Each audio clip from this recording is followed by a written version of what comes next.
Seuls 10 des 22 prévenus sont présents dans la salle. Le président lit pendant 2h30 son prononcé. Le jugement tombe, 18 prévenus écopent de peine allant d'1 à 6 ans de prison pour trafic de drogue, des condamnations trop sévères pour les avocats. Moi j'ai l'habitude de dire que la prison vaut pour les gens qui sont dangereux.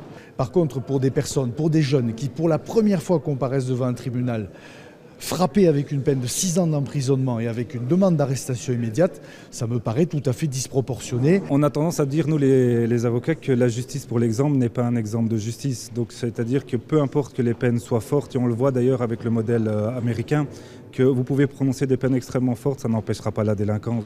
Au final, l'arrestation immédiate est ordonnée pour 2 prévenus, absents à l'audience. Cela n'a pas joué en leur faveur. Si mon client avait été présent, non seulement l'arrestation n'aurait pas été demandée, mais à supposer même qu'elle l'ait été, je sais que le tribunal ne l'aurait pas prononcée. C'est vraiment l'absence qui pose problème. Or, cette absence n'est pas liée à une peur ou à une volonté de fuir la justice, mais à des problèmes d'ordre psychologique. En 2018, la cité du Peterbos à Anderlecht est connue pour être un repère de trafiquants de drogue.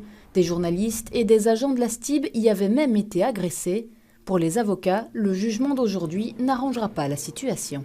Ce parc du Peterbos, qui est véritablement une véritable gangrène pour certaines personnes, à l'heure actuelle, je pense que les trafics continuent. Et donc ce n'est pas parce qu'un magistrat décide de condamner à 5 ans ou à 6 ans d'emprisonnement que les choses vont changer. 15 prévenus ont également écopé d'amendes allant de 8 000 à 80 000 euros. Dans son jugement, le tribunal rappelle qu'en Belgique, le cannabis est toujours considéré comme une infraction.